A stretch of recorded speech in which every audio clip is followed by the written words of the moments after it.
Um, in this discussion, we will define both toxic masculinity and sexual assault, or attempt to, match faces with experiences and attempt to outline personal protocol in an effort to eradicate and discourage this heinous culture on our own campus. I'll let Grace introduce the speakers at this time. So the speakers that we're going to have today, over on the far left, we have Andrew Denning. Andrew is a junior studying economics and political science. He's from DC. He's the current president of Delta Tau Delta, and his involvement in the issue last April, he was really heavily involved in the Sexual Assault Awareness Week. So welcome, Andrew, babies. And then we also have Logan McCrae here. Logan is a senior. He's studying supply chain management and marketing. He's a captain on our baseball team, and he's recently been involved with the Man to Man series. It's been going on. Some of y'all may have heard about that. So welcome, Logan. And then we also have Christian Rainey, who is the founder and CEO of MAD USA, which is Men Against Domestic Violence. It's a statewide nonprofit organization dedicated to reducing domestic violence across the United States. It's working to create and support the social change necessary to prevent all forms of domestic violence. And the vision of the organization is that voices of men will strengthen responses, generating a proactive approach regarding domestic violence. So welcome, Christian. All right, so in order to, I guess, break the ice a little bit, and I don't have a direct definition because I want to go based off of what our general understanding might be. So I want to ask the audience what they define or how they define toxic masculinity. And I'll open that to anybody who's willing to answer. Not all at once.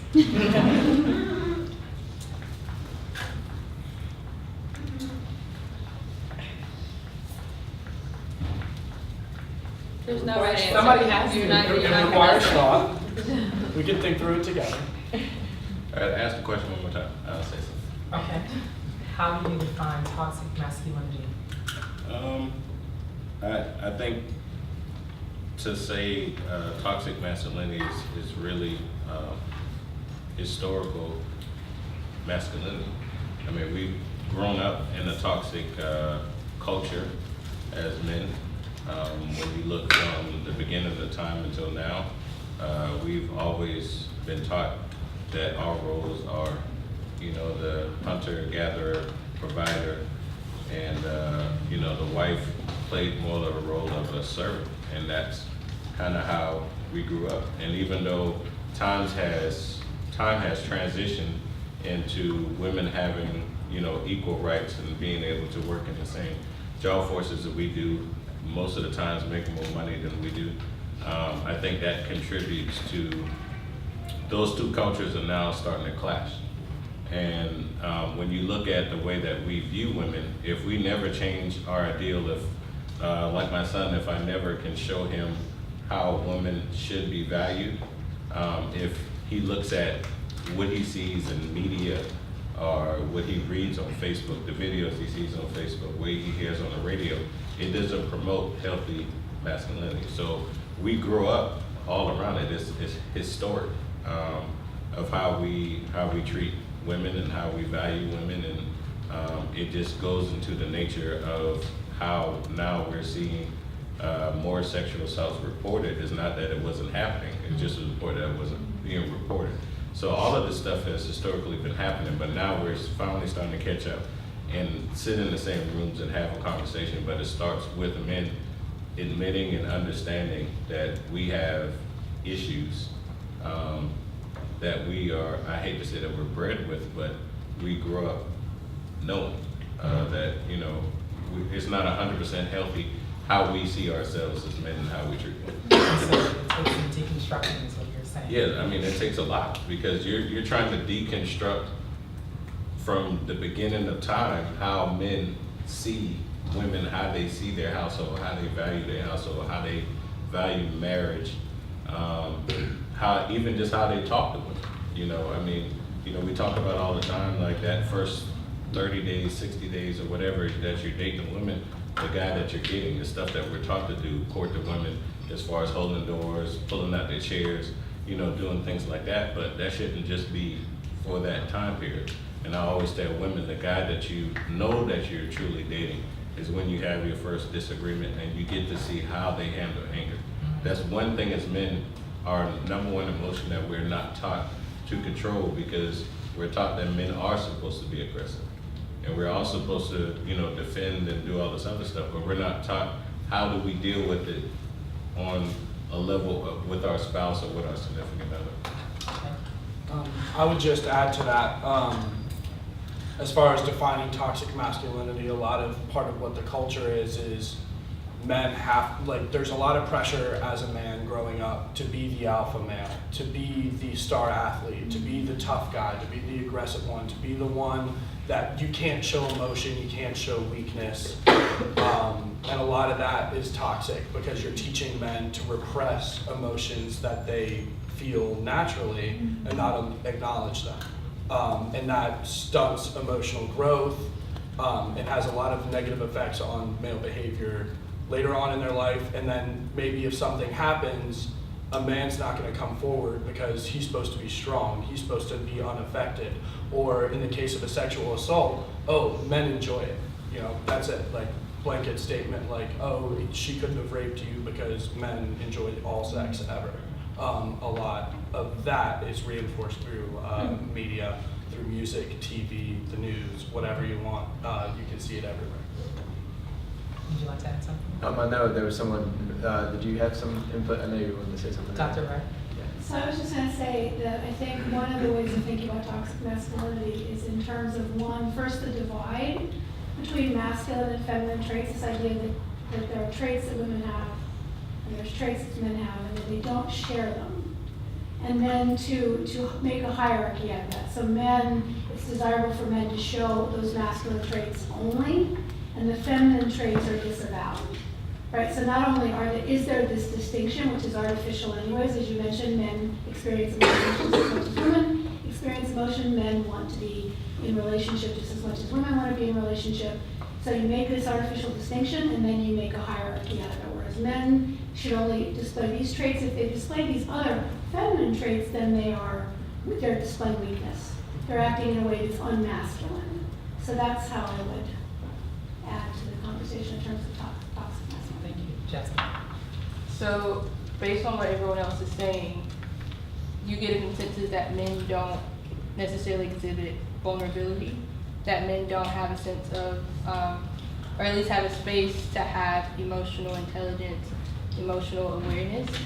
And to me, that goes back to universally how our generation specifically communicates with each other, and that a lot of it is through social media, it's through text messages, it's not necessarily face-to-face interactions. And that for men, because I know I've been a part of it, of not giving men the space to be vulnerable, to exhibit their emotions, to display their emotions. And I think that we, as a collective, need to realize that men also do need that space and not just women. Thank you. I would agree with that, and I definitely applaud you for even saying that, because I think when it comes to, like Doctor said, the hierarchy of men, we created a whole culture out of that. And within that masculine structure, we're not supposed to show any other emotion other than aggression. And suppressing all of that, and then being in a relationship where you're not able to be vulnerable, or you're scared to be vulnerable because it's given off as a trait that is not manly. And we're trapped, as men, we're trapped in a box where we feel like, these are the traits that we can be. We can be aggressive, macho players, highly sexual active athletes. We can do all of this stuff, but outside of this box, we can't live outside of that. So, and that's why I say being a man in 2018 is not the same as it was defined in the 1960s or even before then. It's constantly moving, and we're constantly trying to evolve. But I think it takes obviously women to understand as well that men do have emotions. Some men, you have to express to them that it's okay for them to have those emotions, because holding all of that in mental health wise is just not, it's not good. You hold in a bunch of anger, and baffles me that, you know, you take it out on the ones you love, but, you know, that's what usually happens.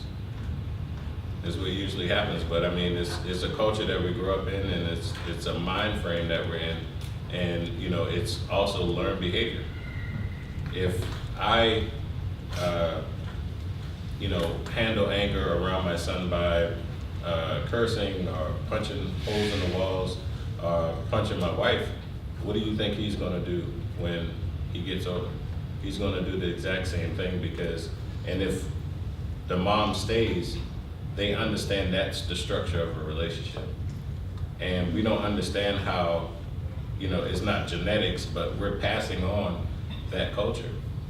How we handle anger, especially as men, and how children watch that. Because most women, well, I wouldn't even say most women, most kids who grew up in households where they experience domestic violence, they're 85% more likely to be the abuser or be abused. Thank you. So we've defined toxic masculinity. So the talk is an introduction to the male voice on sexual assault. So let's define sexual assault. I think we could all agree that sexual assault is certainly rape, sexual harassment, but in truth, it's any type of sexual, you know, behavior or contact in which at least one party, the consent of one party was not gained. So like an example of sexual assault could also be when I'm at work and a chef like puts his hand a little bit too low on my back, and you know, which I'm sure a lot of people in the room have had experiences like that. So I'd like to open up the floor for anybody in the room to share an experience that they've had of sexual assault, or perhaps give some variation of the definition that's outside of rape or sexual harassment, or things that, you know, we can all agree on. Anybody?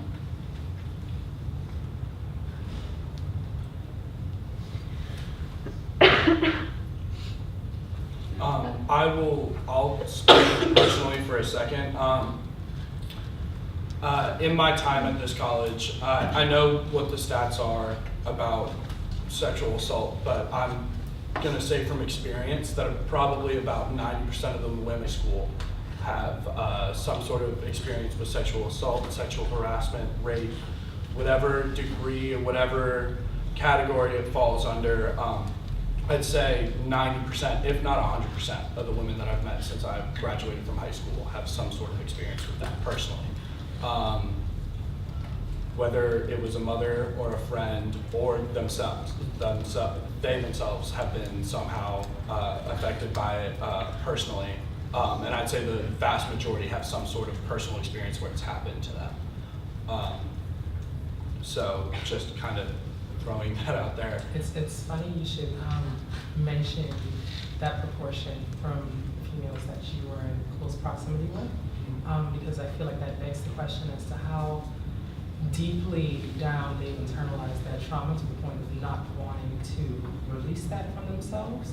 And it's just another incident in their life that we have to continue moving through or keeping ourselves busy, as opposed to actually healing it. Now, the healing process does require revisiting trauma that is not comfortable. I myself am a survivor of a sexual assault, a very brutal one, and it took a very long time to report that to the police and to be open with everybody else as to how it affected me. And the worst part about it was someone who I was within close proximity with every day. And very close with. It wasn't a stranger. It wasn't somebody off of a passerby on the street. It was someone who I had instilled my trust in, and I feel like that's something we have to pay attention to. Not to cut you off. No, I was done. Okay. Do you want to get the panelist questions? I had someone raise their hand. Oh, yeah, I actually wanted to share a story, but I think a lot of people in the room can actually relate to this. It was last Halloween. I was at a bar with my boyfriend and some friends, and it was like super crowded. We were at Public House, and super crowded on Halloween, right? Everyone, you know, understands how packed and hot it can be. We were just on the dance floor, just having a good time, and like me and my boyfriend were almost like chest to chest because there's so many people in there. But a person walked by, a man walked by me, and literally put his hand like all the way up my dress, like, you know, and just walked by, didn't even see his face. And I was like, but I took a minute and I was like almost gonna ignore it, but then I was like, hey, who are you? Who the F are you? And everything to do that. And then my boyfriend was like, what happened? And I was like, he just touched me, and so we kind of like had to follow them, and he was almost like, I could see him almost getting the role of his own toxic masculinity, being like, gonna try to fight this person or, something like that. And I was like, don't do that, let's go outside. There's police, always crawling on Halloween right outside. And like checking IDs, stuff like that. So we went to him and we said, this dude in here, I'd probably like point him out. He just did this thing to me and it made me really uncomfortable, and I feel like I should report it. He said, yeah, totally. And he took down my information, and I pointed the guy. He was just walking out of the bar as I was talking to the police officer. He said, okay, I'm gonna talk to him and question him. He's like, just hang out for a second. And like another cop started talking to me, and then the one that was talking to me before started questioning the guy, and he was like, what's your name? Like, what are you doing tonight? Like, are you drunk? Or, let me see your ID. And he like wasn't even 21. And so he, basically said, we're not gonna like, it's your decision if you want to press charges. You decide whatever you want to do. But if anything, we can just put it on his record. I said, you know what? I'm not about to like go down to the police station on Halloween. Like, I'm having a good time. Like, I was like, it's really, I don't want to say it's not that big of a deal, but I was like, I'm okay, I'm okay. I have my boyfriend, the people here supporting me. So I said, just put it on his record. I really am not interested in pressing charges, but just that situation made me feel so much better and like really empowered about what just happened. I just felt like I kind of not made a difference, but took control in that situation instead of like just me ignoring it, or him and my boyfriend like getting into a fist fight or something, which solves nothing and puts me in the background of that whole situation. If they, it's really about like what happened to me, not what happened to my boyfriend in that situation. So Thank you for sharing that. Yeah. It takes a lot to sacrifice that for the Yeah. sake of de-escalating the entire situation. right, But that's thank you for exactly. sharing. I felt really proud of that. Like, reporting it right away and like, not letting my boyfriend get involved in like my issue. But I also feel like a lot of people in this room, the girls that go out to bars, whatever, have experienced that. Like, someone just literally walking by and just touching them, like, and being like, excuse me, like, you didn't even look at me, or like, come and talk to me. You're just literally walking by and just decided to touch somebody and like just go on with your life. Like, so I feel like a lot of people can relate to that, and I just feel like I handled that really well. You did, yeah. Thank you. Definitely. And I think that's another really important thing to consider, is because whenever I work with a lot of like, whenever I speak to people, mostly girls, that something has happened to them and they don't know yet what it is, they don't know what they want to do, and I can sit there and tell them, yes, you were assaulted, here are the steps you can take. I think a lot of times people are afraid to come forward because they think that if, that they have to go through this like really stereotypical, I have to go to the police and I have to accuse this person and I have to do this and I have to do that, and then all of a sudden I'm a victim and then my whole life changes. And it just doesn't have to always look like that. You really have the power to take your healing into your own hands and do whatever it is that's going to empower you. So like, if you choose not to press charges, that's fine. There are other avenues for you to go to support groups, to go to counseling, and so I think it's really important to kind of like destigmatize reporting, or destigmatize the healing process, because it's totally individual. Yes. I feel like a lot of men, with that toxic masculinity, they just go around and think they can touch whatever they want, do whatever they want. And in my experiences, whenever you call them out, they're like shocked. They're surprised that, they got caught for doing something that they probably always do. And like a lot of women probably just let it happen, don't say anything about it. But, the few times that it's happened to me in a bar, a guy comes and grabs my ass or something, it's like if you file a report or like say something to them, they're like surprised that like they even got caught. That's how deep like the toxic masculinity is.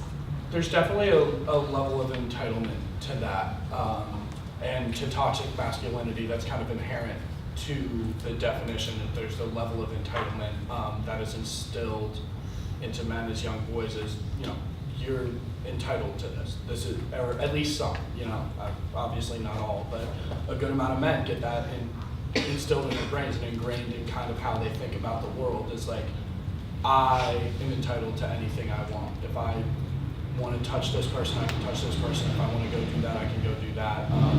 And that's really upsetting and really toxic, but also something I wanted to touch on about what you said is part of the toxic masculinity is also the reaction of immediately, oh, he just did this to you, I'm gonna go beat the shit out of him. That's also toxic. And that adds to the overall badness of that situation, the overall danger that is involved in that situation. Because now you're in a crowded bar and you just started a fight on Halloween. I could start a bar fight, her boyfriend could get in trouble for punching a guy in the face, for assaulting the guy that touched her, when her boyfriend, a lot of us would say, didn't really do anything wrong. He was defending someone, but what he did was assault. He beat someone up. So there is a lot of, in these kind of situations, you can see like multiple different levels of where this toxic masculinity comes in, with the entitlement of the guy that was walking by, and then with the instant reaction of, I have to fight this person immediately after. And I applaud you for handling that situation how you did, because you did that beautifully, and I don't think there's a lot of people in this world that would have had the presence of mind to be like, let's not make this any more of a high. I feel like getting into the fight, when you're talking about how toxic masculinity goes into like the person, the boyfriend saying, oh, I'm gonna defend you and protect you. And I think protection and defending women, even though it's it's positive in nature, is still kind of I can take the situation into my own hands. You don't have to do that for me. I appreciate you being there for me and ready to support me, but you don't have to do that by asserting your own masculinity and saying, oh, I'm tougher than you, I'm gonna beat the shit out of you or something like that. And it just takes the attention off the original situation of the one. Yeah. Thank you. Thank you.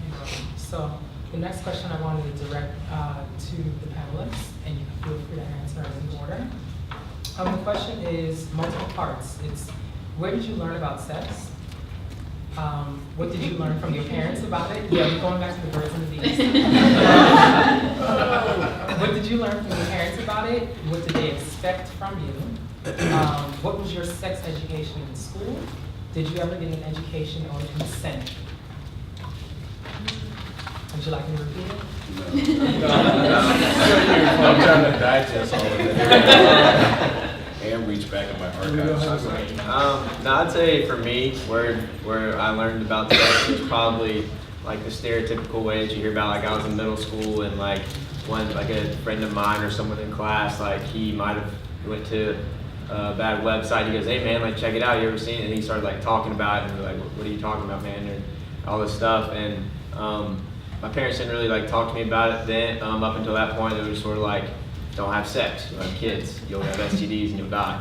That kind of thing. It wasn't exactly like that, but you know what I'm saying. But yeah, I didn't really learn about it, mostly from my peers in middle school. That you hear about guys always wanting to, they think they struck gold when they have a little more information on you, especially when it comes to sex in that point in age in your life. I don't know if y'all are similar situations or what. But Take it easy. Do you want to go ahead? Or? No, you go. I learned the majority of the kind of sex education that I got came from my mother. I grew up in the state of Virginia, and Virginia isn't an abstinence-only sex education state, but it's barely not. It was mostly abstinence-only education, which I understand a lot of people, that's what they believe in, but I don't think that that's practical for the world we live in right now. It's just, you've seen it in states that don't have abstinence-only education. You have less teen pregnancies, people are smarter, there's lower rates of STIs in teens. But the majority of my education came from my mother, and first she kind of went over the basics of how everything works, which I won't get into. But the next thing she said to me, and the next thing she addressed with me was, I know this isn't relevant to you right now, and you're only in 6th grade, but there's going to come a time in your life where you're going to have to make a decision. And if a girl has ever had a sip of alcohol, my mom was really strict about this. She said, a sip, any alcohol whatsoever, wait till next time. She said, wait till the morning. If she really wants to have sex with you, she'll have sex with you some other time. Because, you know, honestly, if they would make the same decision sober, then that's fine. But even if they're giving consent in the moment and they're drunk, my mom really instilled in me that if they wouldn't make that same decision sober, then you shouldn't be doing it with them when they're drunk. And so that was really important in shaping how I view sexual assault and how I view consent. And then obviously with being in a fraternity, we're all aware, I feel like, of the high-risk scenarios that fraternity men end up in, and they don't always make the right decision. Newsflash, if any of y'all didn't know that. But that has shaped a lot of how I have behaved, is how my mother talked to me about sexual assault and sex when I was a kid. Go on. Go on. Yeah. Any thoughts, Christian? All right, so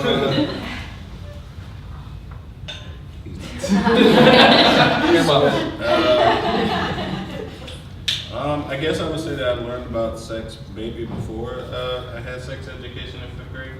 I had a granddaddy that watched porn, so occasionally I would obviously walk across while he was looking at it, and I obviously didn't even understand what I was looking at. But I mean, in 5th grade, we got basic sex education, Oregon, stuff like that, and you know, from there, you know, it really just fell on my mom. My mom educated me before talking about sex, just on relationships in general.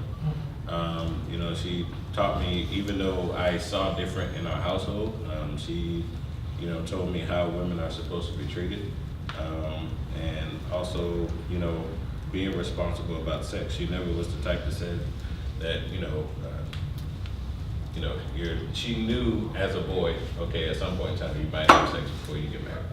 And she just said, you know, obviously talked about safety, talked about the responsibility of it, not just being something that you just do for the sake of doing it, but the emotional attachment that is involved and the connection that is involved with committing yourself to somebody that way. And you know, I mean, my mom was more, I guess she was more of a best friend than you know, that striking parent. But, you know, she taught me all through, you know, life about, you know, healthy sex ed, consent. You know, she always just, you know, marrying, which, you know, your mom said, alcohol was just one of those things. You know, she said, it's not worth the risk. Because she said, even though, you know, she may say that she wants to, you don't know 100% whether it's her or whether it's the alcohol talking. So she said, you know, just use your best judgment. And she said, my advice to you is to just wait. You know, but I think sex education, just to add on to it, I feel like sex education now lacks a lot because kids are so exposed to so much things. If they have a cellular device, they have other sex education, positive or negative, at the palms of their hand, literally. And you know, parents have to manage that. I can't tell you how many of my friends, you know, catch their 13-year-old or whatever watching porn, and they like, well, what do I do about it? I was like, talk to them about it, educate them on them, and get him to understand that how, I think we don't even have the conversation with men as how toxic watching pornography could be to adding on the toxic masculinity to men, because your ideal of sex is definitely skewed. Okay. Yeah, it's changed, and you know what you see there and what you experience is two different things, and you know that expectation added on to either alcohol or just toxic masculinity can turn into a toxic situation, and I think that grows into our male entitlement, and I mean it's just, I guess all around looking at it as a spider web, there's so many things that kind of just flow into what makes it toxic. But I mean, I feel like sex education should come along with healthy relationship education as well. I think too many times we put the cart before the horse. I feel like you can't teach kids about sex if you don't teach them about healthy relationships first.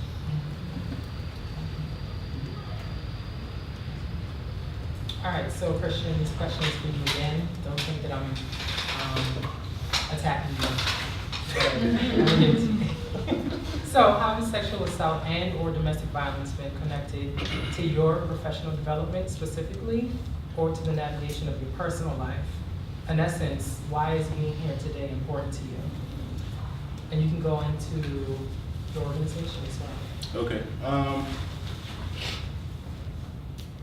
I guess sexual assault and domestic violence connected in my personal development, professional development.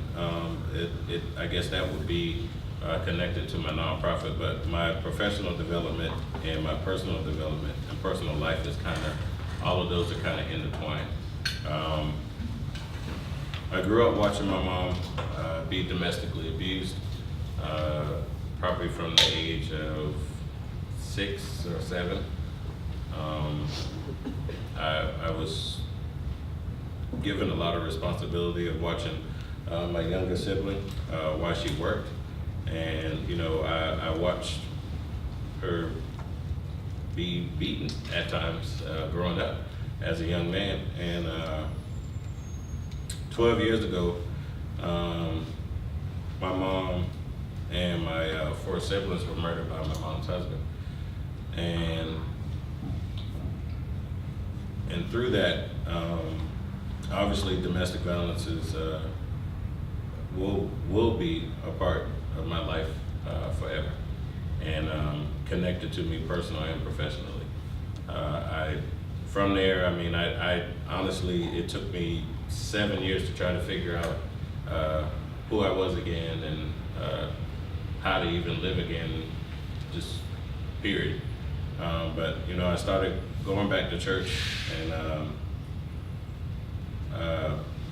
praying for the right things. I was asking God why would He allow this to happen to me, and I started praying for guidance. And since then, I had an event in honor of my mom 6 years ago, and it blossomed into an organization because I started realizing how toxic our DNA was as men, and you know that we can't continue to expect women to be in front of a fight that we should be fighting ourselves.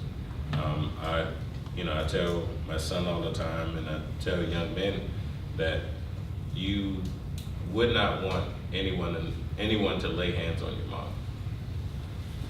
If you had a daughter, you wouldn't want anybody to lay hands on your daughter. So why is your standard any different for the woman that you claim that you love? That's supposed to be the queen of your castle. One thing that we all have in common in this room is that we all came from a woman. They are the vessel, and they control the future. Without women, we cannot reproduce. Without women, we cannot have a future as men, even as men. So, you know, why do we hurt the most, what I consider the most valuable thing that we have living on this earth? Because it controls our future. But yet we abuse it, we sexually abuse it, we take it for granted, and you know, we continuously strike it down and treat it like it's nothing important. You know, and to just think about the amount of women that lose their lives every year to domestic violence, and to know that it's the leading cause of death for women under 45, and understand that there's something that we can do this second to control that. There were 2 women killed last week. One in Goose Creek, one in Musqueam. Lost their lives to domestic violence. And you know, it's literally something that can end today. It doesn't have to be the leading cause of death for women under 45. It doesn't take a whole lot of research and money to do it. It just takes a couple of changes. It takes us as men looking in the mirror and understanding that, you know, we are not perfect, and we play a role, and we have to accept our role and our responsibilities in the culture of domestic violence and join the conversation. Why is it important for me to be here?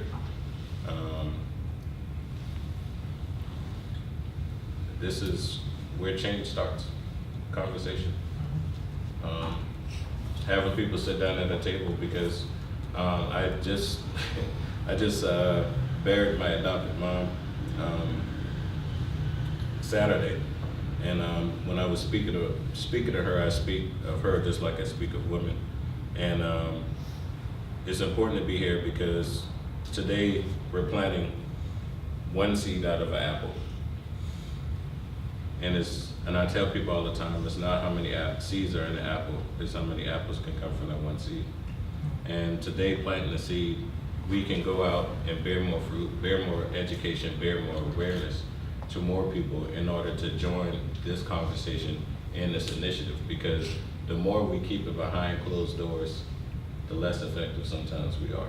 And so we can't just talk about it here today. We have to, once we get outside these doors, our mind can't change and, oh, there's something else important going on.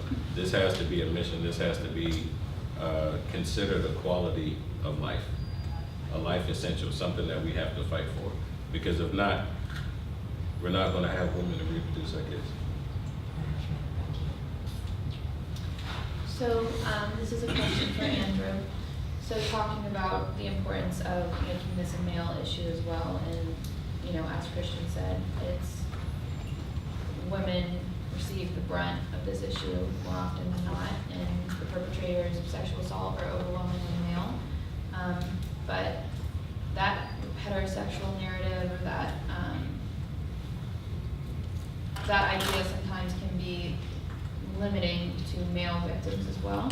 So Andrew, I would like to how we can better understand the adverse impacts of toxic masculinity as it relates to male survivors, and as it opposes the generally perceived female victimization. Okay, so to preface my answer to that question, she specifically directed that at me because Grace knows something about me that I haven't even talked to my parents about yet. But when I was a sophomore in high school, I was sexually assaulted by a woman. I was doing something I shouldn't have been doing. I was 15 years old and I was at a Halloween party. And I don't remember anything past pouring my second drink that night because I was drugged. I didn't know what had happened the next morning. I woke up naked in a bed at my friend's house where the party had been. I figured, I just drank too much. I blacked out, fell asleep naked like an idiot, probably did something stupid. But the next day I started getting flooded with text messages from her friends because she had told her friends what she did. And it took me until my sophomore year here, so last year, to finally talk about that, mostly because I was afraid of the response. First of all, I was afraid because parents would have found out I was doing something I shouldn't have been. That's stupid, but that's fine. I should have talked about it. And then the second, and kind of the biggest reason, and the reason that's more applicable to the reason that we're here, is because I felt like, oh, you're a guy, no one's gonna believe you to be a victim. I remember, like I said, Virginia as a state is just barely above abstinence-only education. And part of my education was that males can be of sexual assault, but only if they were assaulted by another male. I had a teacher tell me that several times while I was in middle school. They told me that a woman could never commit a sexual assault on a man. So I kind of carried that with me, and I had decided in my head that, you know what, fine, I guess I'm not a victim, and I didn't talk about it more until it kind of came up in a conversation, and the person I was talking to looked at me and said, no, you were assaulted. That was absolutely an assault. So that kind of culture of toxic masculinity of like, don't show weakness, don't show vulnerability, don't show that you've been hurt. But also, there's no way that a woman could sexually assault you, Andrew. That's not possible. A lot of that tied into, and I held that in for 4 years. A lot of the rest of my high school career, I struggled with mental health, which that was a part of, but not all of. But personally, I feel like male victims struggle to come forward because of the messages we send to them. I don't think that I'm that rare of a story. Probably there aren't a lot of men, and obviously way more women are sexually assaulted than men. That's just gonna be a fact. But there are male victims out there, and I feel like that doesn't get talked about enough. And I think a lot of the reason why is because of this culture of toxic masculinity that we have. To be honest with you, I'll share something that I've never shared with anybody. It happened to me also with a female in middle school as well. But I mean, like you said, it's something that you're taught that obviously can't happen because of you being a male. But you know, I haven't told anybody, my mom or anybody, but. My parents still don't know. I'm talking to a room full of strangers about it before I'll tell my mom.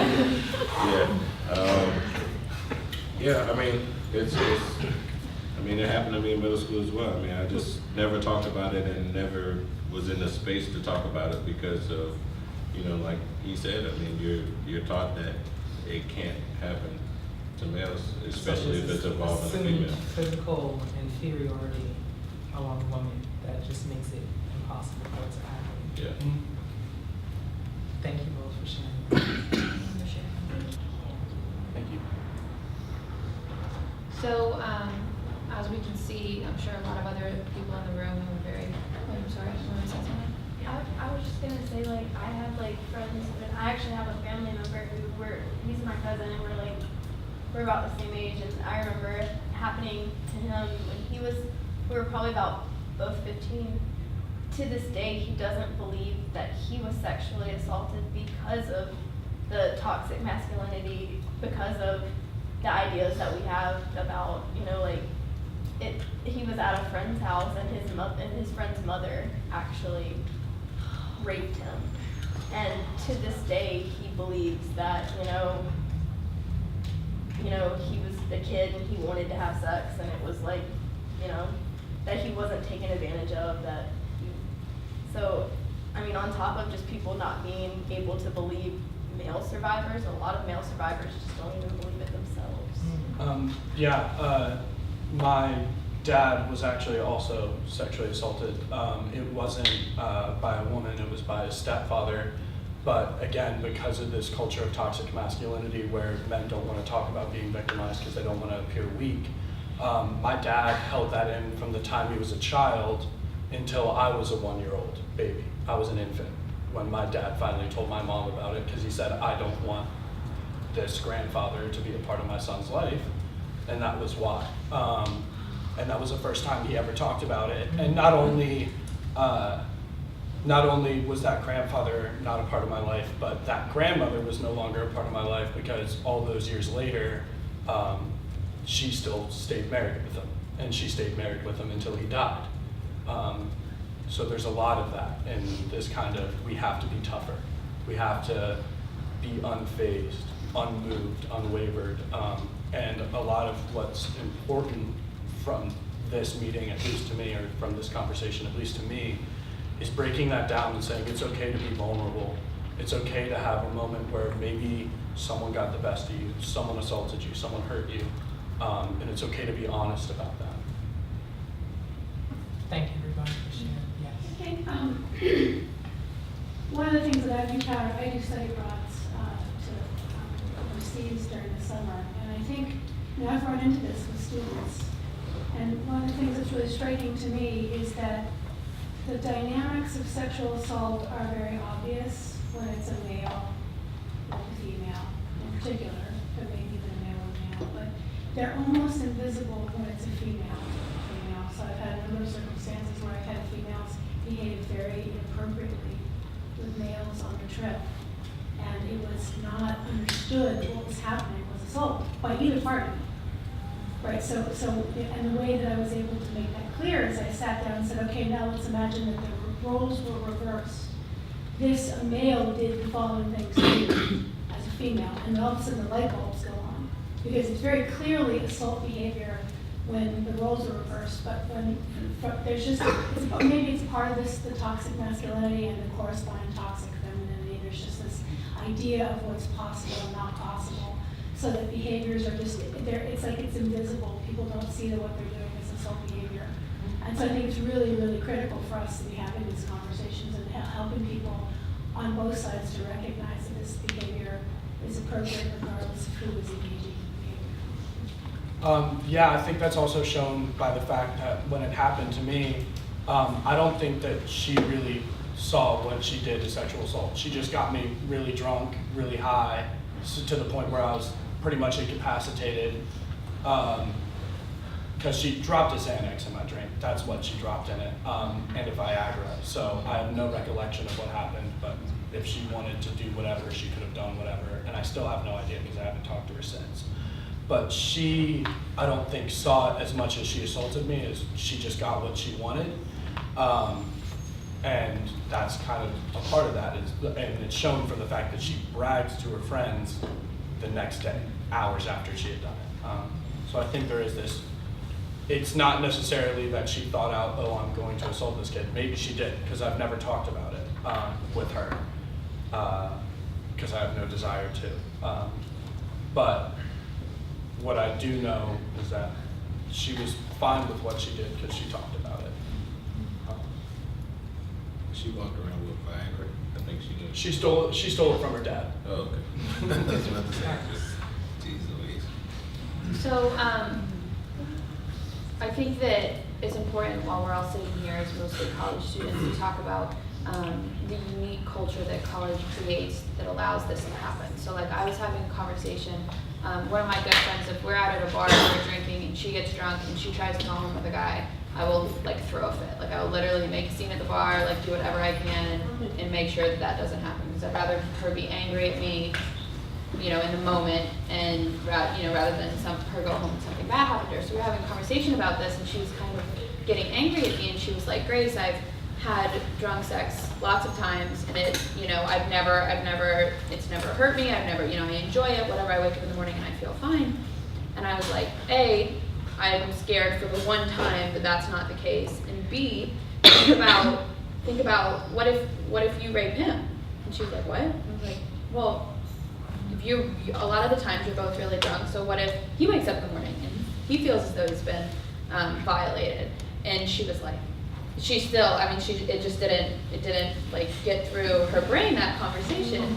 And the truth is, in a lot of these instances, especially in college, both parties are usually really intoxicated. So I'd like to direct a question to Logan. So what is your impression of the culture of fraternities and or sports teams respectively as they relate to instances of consent? Because like Andrew said, these are, you know, just by the nature of partying of fraternities and athletic teams, they're high risk situations. These things certainly, these experiences don't come out of thin air. They start, you know, with smaller instances and lead up oftentimes. So what's been your experience? So I've been a part of a lot of sports teams since I was in high school. And the biggest thing for me, with talking with Grace last week and everything, is like the microaggressions. Like you hear about guys, you hear about the law, get them together. It becomes a badge of honor to like go out, get drunk, and hook up with other girls. And when it becomes that badge of honor is when it becomes a problem. I mean, you hear about guys going to the bars and they go and buy a girl a drink and she says yes. It becomes a snowball effect where you'd be like, oh, let's go dance, and she says yes. And then y'all make out at the bar, she says yes, and then he asks, do you want to go home? And she says yes, but when they get there, how can you, like, it puts the girl in a bad situation. How can she say no at that point? Like, how can it be against her will? Like, if she's already said yes, got to this point, like, how could she possibly be sexually assaulted? Like, she's already said yes so many times. And it put in, like, in as far as, like, we're talking about toxic masculinity, sports guys, I mean, they think they're the big guy on campus and they can do whatever they want. They can touch girls however they want. They think they can get away with anything. And that's just sort of the persona that you see in movies and TV shows on TV, that guys in those positions of power, they don't have any repercussions for their actions. And so I feel like that's been something that I've seen throughout my many years of being on different sports teams, being around different guys that are a collective group together, and they think that, because my biggest thing is it needs for it to change as far as how I've seen it. It needs to stop becoming like a badge of honor and more of like a privilege between two people that, like you were saying the other day, are extremely excited to have sex with each other and understand the repercussions of it. Because when it's still a badge of honor is when it's a problem, and that's just sort of how I saw it. I'm sure Andrew, you've had similar experiences in fraternity. As I kind of hinted to earlier, fraternities inherently, you end up in high-risk scenarios. Over this summer, I actually had to deal with one in which, wasn't a fraternity party or anything, but I had some friends over, and one of them was one of my brothers, and a girl got way too drunk, and my roommate went to go take her home, and my roommate got her home, laid her in her bed, she was all good, and my roommate left. And when my roommate came back to check on her in the morning, because she was really drunk, just want to make sure she's okay, I'm going to go run by her house, she gave me a spare key, like, I'm just going to go check on her. He found a hat and a leash. And the hat and the leash were a member of my fraternity's hat and the leash to his dog. And the girl was naked in her bed, the room was all torn up, and we didn't realize, and instantly my roommate called me and said, something happened here. And I said, all right, call him. And when my roommate called him to ask him, hey, what happened?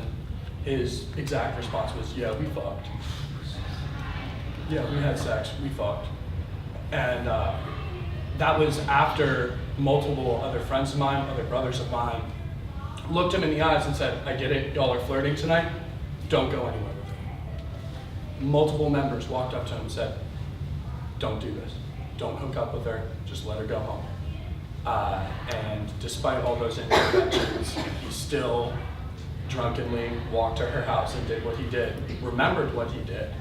So he did it with a fair amount of intent. And the victim was actually a very close friend of mine as well, a friend of mine that I've had since freshman year. And so I talked to her and I continued to talk about it. But it was ultimately, she begged me not to go to the school about it. So I didn't go to the school. And she said, I understand, like, you need to do what you need to do, and he needs to be out of your fraternity, which I absolutely agreed with. But please keep me anonymous. Like, I don't want any of you, because she is friends with all of us. She doesn't want everyone knowing that she was that person. I promised her I'd keep her anonymous. But for that week, and it was in May, after school ended, so thank God I wasn't in school at that time, because I didn't fall asleep before 7 a.m. one night, because that kid was a close friend of mine. And that girl, that victim, was also a very close friend of mine. And a lot of what fraternities and sports teams need to do is have that peer level of accountability, of holding your members, your teammates, your brothers, your friends accountable for their actions. So within the week, he was removed from the fraternity as soon as I could get all the honor board members on the phone. But that still affects me. And even before that, we were, as a fraternity, very active with the Sexual Assault Awareness Week. In fact, he was one of the people that was really active with it too, which was even more hurtful for me. But yeah, you have to, you try everything, right? You stop him, we sent him home. He left his home to go find her. He did everything, we did everything that you're told, intervene, stop him, separate them, get them out of that situation. And still sometimes, you're in these high risk scenarios and this happens. But it's important that we as people, as peers, as human beings, as people that have mothers, sisters, cousins, whatever your relationship is with a woman in your life, you need to hold people accountable, or a man, anyone. You gotta hold each other accountable. You gotta try and stop those situations from happening as much as possible, and then if or when they do happen, you have to hold people accountable. You can't sweep it under the rug and say this is no big deal. No matter whether it was a hand up the back of a dress or going and seeking out someone and raping them, you have to hold each other accountable to the fullest extent that you can. So yeah, that's my little story about that. But yes, I think fraternities and sports teams definitely are reflective of a culture that's already there. I think it's easy to point at the jocks or the guys that go to parties. And that means that as members of sports teams, as a captain of a sports team, as a president of a fraternity, as members of fraternities, those are public figures. People know who the captain of the baseball team is. People know who's in Delta Tau Delta. People know who's in ATO. People know who's in what fraternity. So you're treated as leaders on this campus. You have to act as leaders. And so a lot of what I have worked to do in my presidency and will continue to work on, even as a member without a high up role in the fraternity, is making sure that we establish that culture. We are not going to tolerate this at all. And people will notice that, hopefully. And that gets hopefully spread out through the IFC, hopefully that gets spread out through sports teams. And then you have your leaders on campus, your public figures on campus, making a strong statement against this kind of behavior. I would add that along kind of what you're saying with that culture, I think especially in college, intoxication and having sex are almost considered synonymous, or like things that go together, and that isn't how it should be looked at. You hear guys say, you overhear things at parties like, oh, I'm gonna get her drunk tonight, or things like that. Actually had a guy who I'm no longer dating for this reason say that he wanted to get me drunk when we went out. And I was like, well, I don't think that's gonna happen because I know kind of where you're going with that. And he said, well, I'm not interested in dating anybody who doesn't want to have drunk sex with me. Wow. Yeah. Yes. Fine. Yeah, but just kind of the idea that drinking a lot and having sex go together. Those things should not go together. I just want to add also to the locker room talk too. A lot of guys just try and say the most shocking, dirty thing to their friends. It's just a thing. And I think a lot of guys don't realize that some of the younger guys in the frat or other guys around them might be actually taking that to heart, the dirty things you say about women and stuff like that. You could be saying it as exaggerating or some joke that you think it's funny, but that person might actually think you're serious and might go on to do those things, So I think that's why it's so important. Words can convey actions. Well, when a man feels rejected, what are the first words that you hear come out of his mouth? She's a bitch, she's a slut, she's a whore. Any sort of demeaning kind of words that they can come up with, that's what they say. Which is paradoxical. She's a slut because she didn't want to have sex with you. Is one of mine.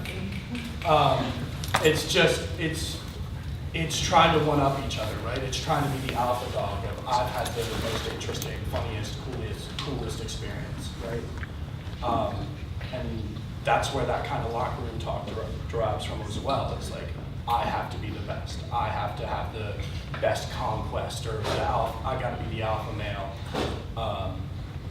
And, you know, one person may be saying that as a joke, but that once you have younger people hearing that enough, they take that to heart.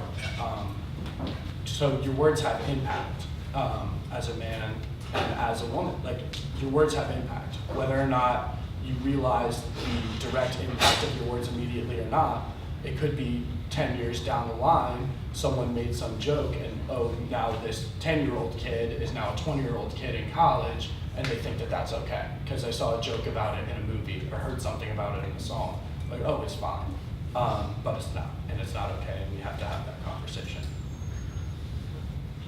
Does anybody else have any other reflections they want to add? Just kind of piggybacking off of what they said, as far as, you know, younger, you know, whether it's frat or athletes, looking at that as, I guess, like you said, taking it in.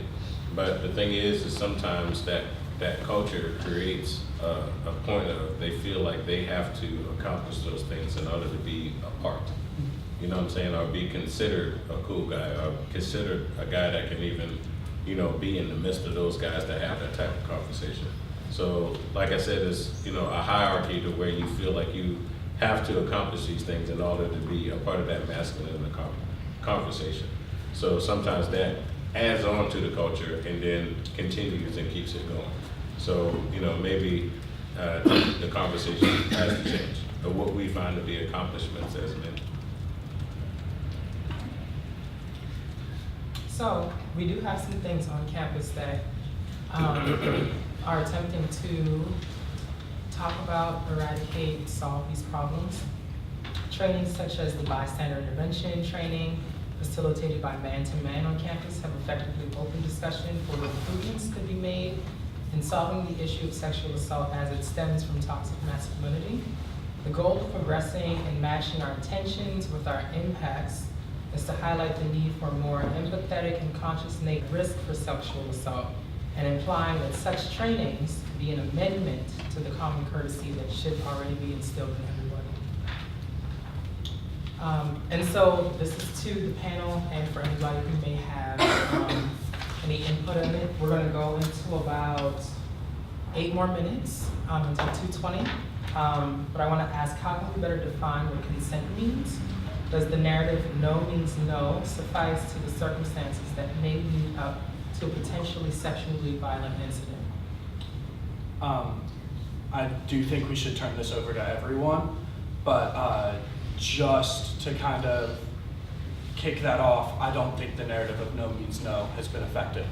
I don't know how many years ago it was, but I still, immediately when I hear the words no means no, a video clip pops into my mind that came out of Yale University, of fraternity men at Yale University chanting in the streets, no means yes, yes means amen. Chanting that in the streets. So clearly that narrative doesn't work, because people are taking that and perverting that and twisting that into the message that they want to send. So there needs to be a different narrative. And I get no means no is quick, it's catchy, but I don't think it fully encapsulates the complexities of these kinds of situations. I would say also with the no means no narrative, I think sometimes when people say it, it just is, they have the best intentions, and certainly no does mean no, but a lot of times it's just like a lack of education. So I have a personal experience, and I don't have any recollection, very little recollection of the event. And so I was talking to my siblings about it, because like Andrew, I was talking to a room of strangers. I didn't tell my family. So I have younger siblings, so I was telling them, you know, the story. Certainly I have to talk to them if I'm gonna talk to anybody else, right? And but all three, I have 3 younger siblings, and all 3 of them, the first thing they said was, you said no, right? You said no. Like they needed that.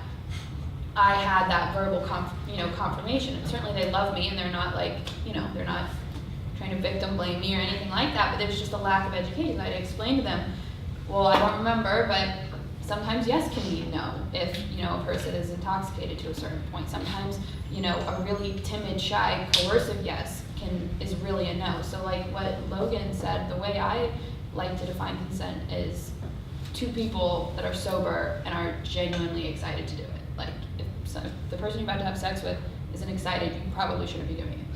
So. I also feel like no means no isn't effective because, like Logan was saying, like she said yes to a drink, she said yes to dancing, she said yes to coming home with me. That doesn't mean she said yes to having sex with you. And no means no. Like, oh well, she didn't say no. She said yes to all these other things, so yeah, she'll say yes to sex too. But it's not. Did you have a comment? I did have a comment. Grace, you just indicated it should be sober, enthusiastic.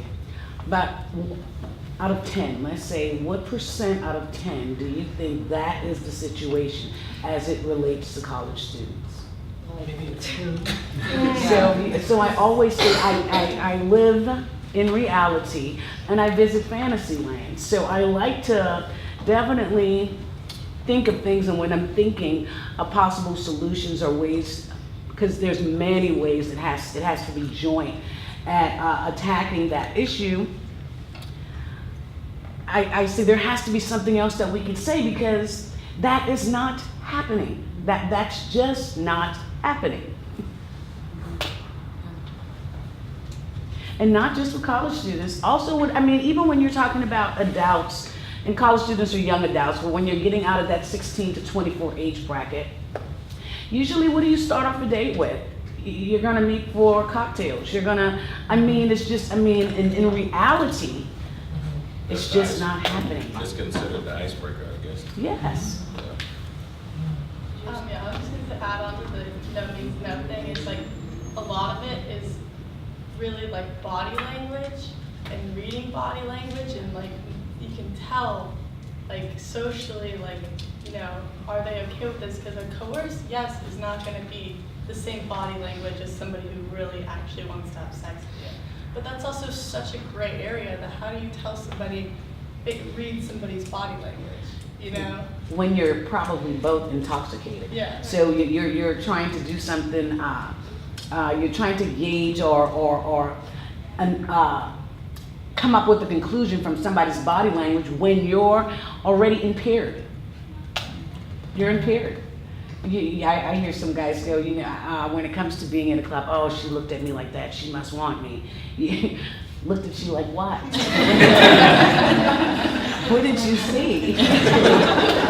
But that's where I think, when we talk, going back to the beginning, talking about toxic masculinity, I think that's where that comes in at, is, some guys, self-esteem or I guess the way that they read their signals are just Misplaced. It's misplaced self-esteem. Yeah, so any girl that looks at them, they're like, oh, she wants me. No, that's not the case. And sort of, you got it. Okay, I feel like it's hard too because, like, I'll be at a bar, like, if a guy's coming to talk to me, like, I have a boyfriend, I'm not gonna, like, I think everyone, like, just wants to, like, talk, like, meet people, and I'll be nice. And sometimes people will just take me being nice as, like, me wanting to hook up with them. No, it's not what I meant. We're just having a conversation. I think men only have, like, I can't say all men, but some men in that stage mentally, they only have like 2 gears. It's like go or no go, And it's like, if I'm talking to you and you're friendly, oh, she's interested. There's no, and that shouldn't be the culture. But that's why, honestly, like, even just talking back to this no means no, I think in order to change that culture, that starts at a very young age. Like, it's hard to, I say it with domestic violence, it's hard to take adults and change the way that they view relationships and the way that they view women. That's one of the hardest things because they've had 18, 20 years of the same mentality, and you're asking them to change it like right then. And I feel like when we talk to kids about sex education, all of this has to be a conversation. You just can't talk about reproductive health and this is how you get children and not talk about what is a healthy relationship, what is consent, what is sexual assault. All of that has to be a conversation at once, because without that foundation and those building blocks to transition into just like education we do, we start with bullying because kids can understand that. But what is bullying when you're an adult, especially when it comes to your spouse, is domestic teen dating and domestic violence. So teaching them healthy relationships just with people, being able to understand people, being able to understand when someone's okay with you, if they don't like you, or being able to respect people in their space. That's something that you have to teach at a young age, accompanied with sex education and teen dating violence. Like, we can't just throw out some dice and be like, hey, here's sex, here's some condoms, good luck, see you later. And that's what our sex education is. It's, these are your reproductive organs. Here's a baby to carry around for a few weeks. And, this is what it's like having a child. And, here's some condoms, good luck in life. Here's some birth control, by the way, and see where it ends up. But we have no education to attach to that. And I feel like we have to attach sexual assault education, teen dating violence education, bullying. All of that has to be taught in stages growing into sex education. Because sex is just not this umbrella that covers everything. There's a lot of fragments that trickle down through that process and lead up to the culture that we have today, which is having to even come up with a slogan that no means no. I mean, that should be common sense. But no means no, and as I always say, I think everybody has a role. The males, the females, we all have a role in being clear. And when it comes to no means no, not just when it's about to happen.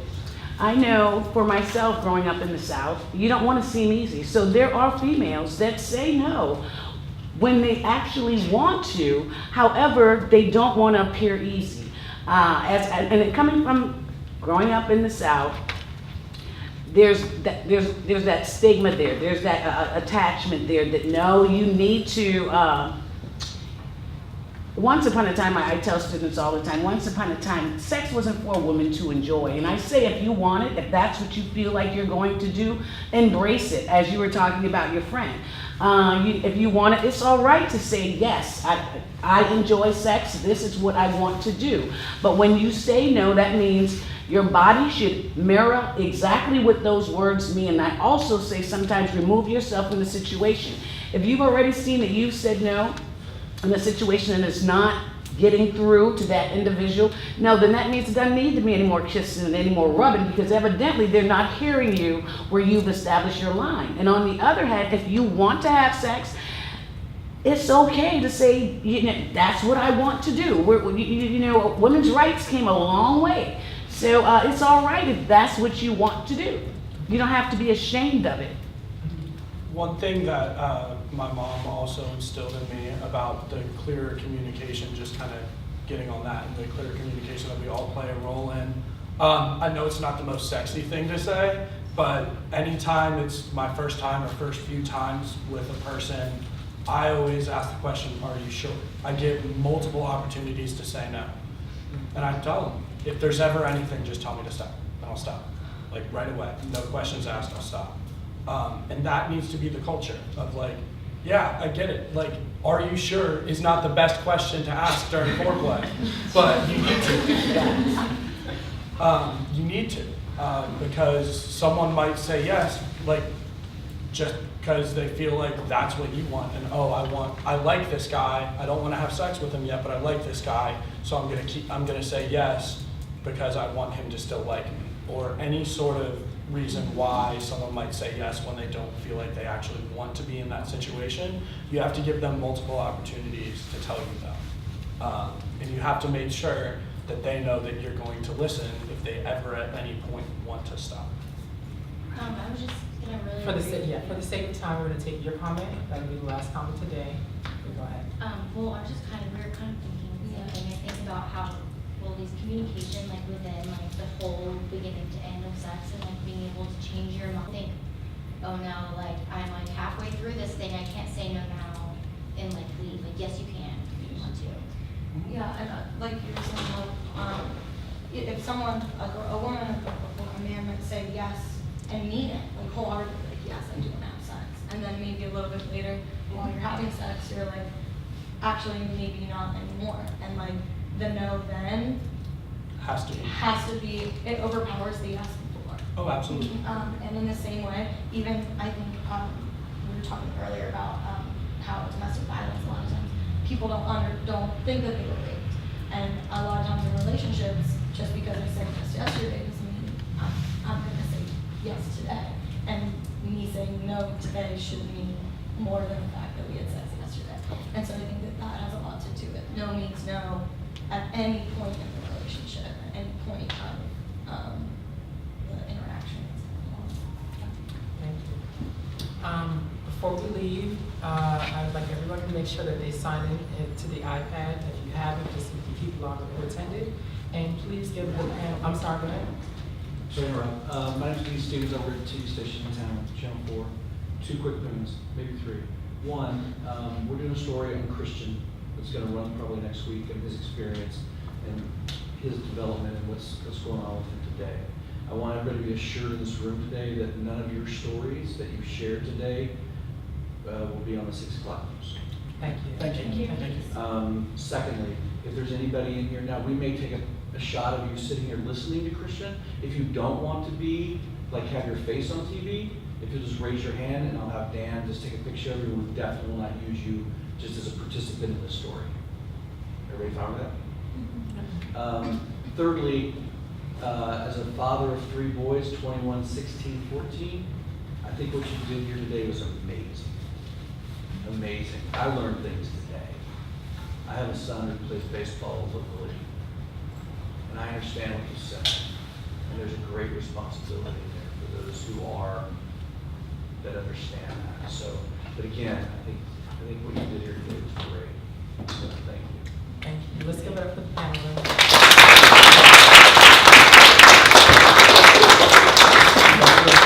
And I just want to say a special thank you to anybody who shared their story today. I know it takes a lot to do that, and nobody has the monopoly on the education on sexual assault. We're all always learning. If you ever have any questions, you need any help, please feel free to reach out to me or Vanity, or certainly any of the panelists. We have social justice coffee hour tumblers behind Adrian on that table. He's our banner white today. And we also, I think, is there still more pastries and stuff left? Yeah, kind of a lot. Please eat it. Let me go box. Thank you guys.